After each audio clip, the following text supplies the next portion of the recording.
Okay, bismillahirrahmanirrahim. Assalamualaikum warahmatullahi taala wabarakatuh. Bertemu kita sekali lagi dalam subjek sains. Okey, tingkatan 1. Okey, hari ini kita sambung dengan topik yang kedua, 1.2, makmal sains anda. Okey.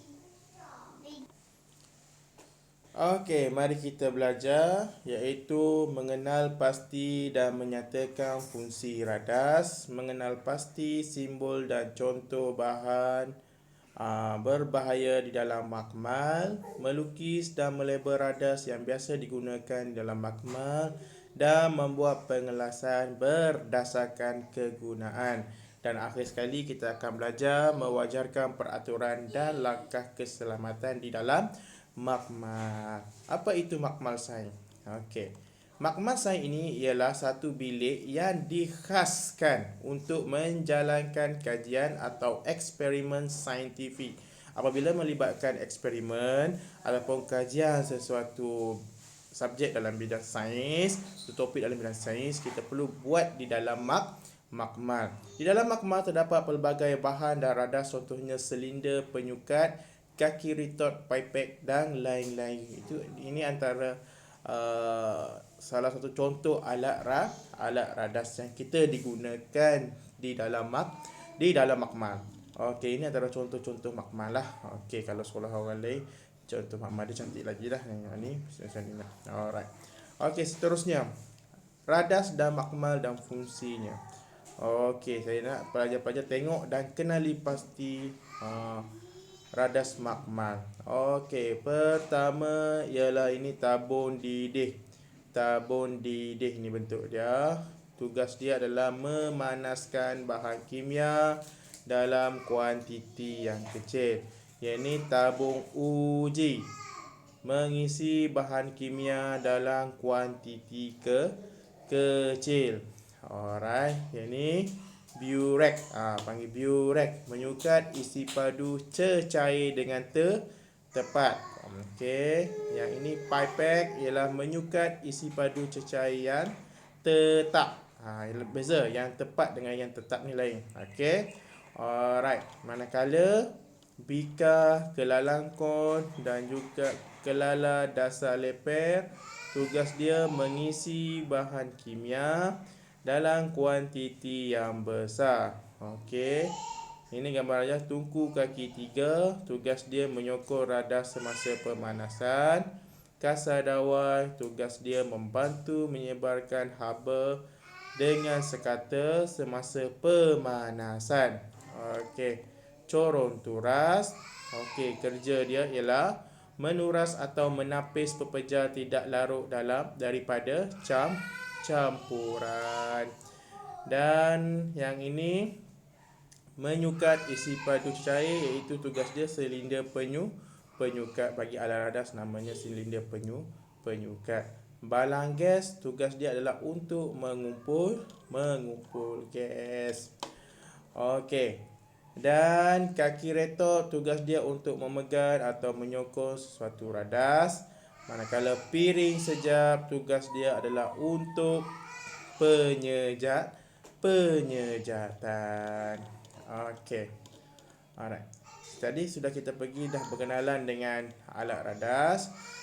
Sekarang kita pergi simbol berbahaya di dalam makmal. Okey, dalam makmal terdapat banyak-banyak bahan-bahan kimia yang berbahaya yang dilabelkan. Okey, contoh yang inilah gambar tengkorak dan okey, itu simbol amaran dia ni. Okey, tengok. Kita pergi ke eksplorasi sains. Setengah bahan kimia seperti kalium dan lithium boleh bertindak balas jika terdedah kepada udara.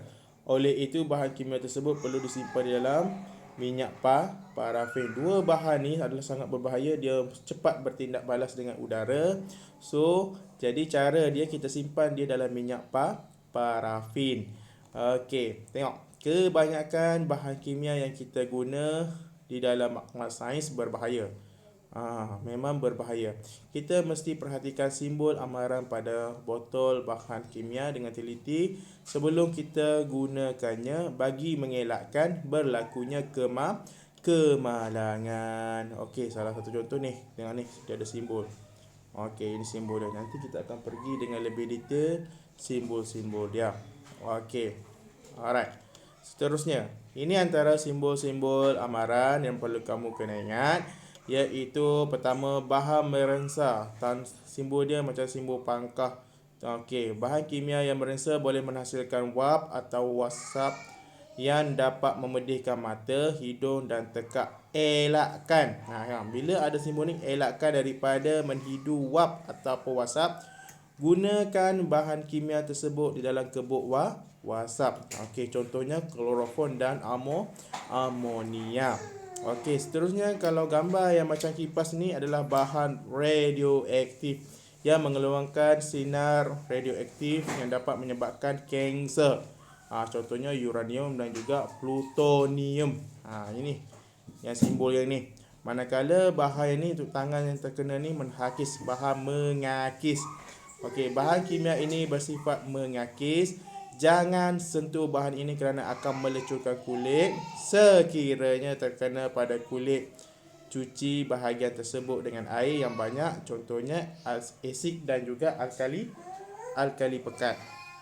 Okey, manakala yang gambar tengkorak ni dengan tulang ada 2 batang ni, iaitu bahan kimia ini beracun atau toksik. Jangan minum, makan, hidup ataupun merasa bahan ini. Antara contohnya adalah merkuri dan juga klorin. Bahan mudah meletup. Ni tengok nampak macam meletup kan. Okey, bahan kimia ini mudah meletup.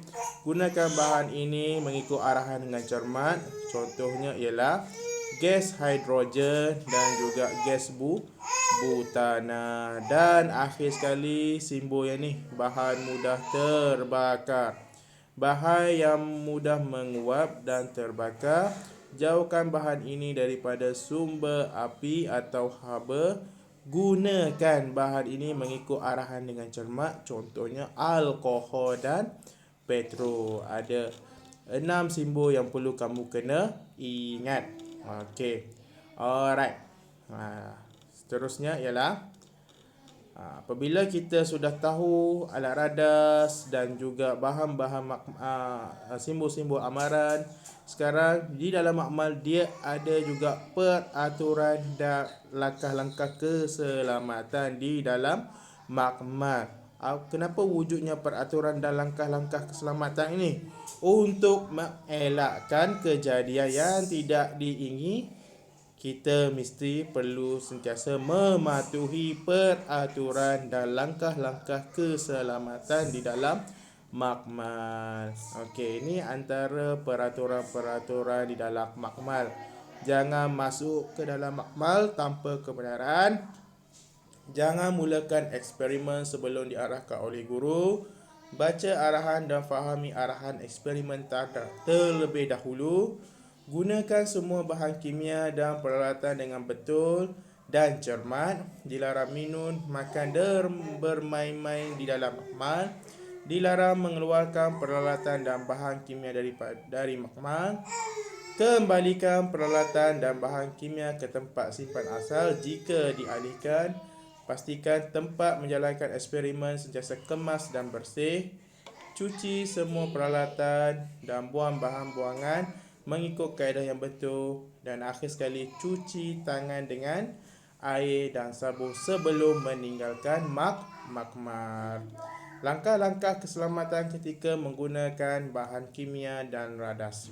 Okey, tengok ni. Ini perkara-perkara yang perlu kita elak. Kita jangan halakan hujung tabuk uji ke arah sendiri ataupun orang lain. Boleh memberi kesan yang berbahaya lah. Kita gunakan cermin pelindung mata ketika mencampurkan atau memanaskan bahan kimia. Kemudian jauhkan bahan kimia yang mudah terbakar daripada sebarang sumber api. Dan jangan merasa atau menghidu bahan kecuali dibenarkan oleh guru.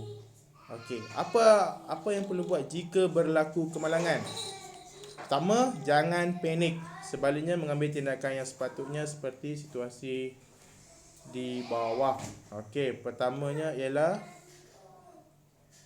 ni. Bila berlaku kebakaran, Din, cepat keluar, ada kebakaran. Saya sudah memastikan suis elektrik. Mari kita beritahu kepada cikgu. Okey tu.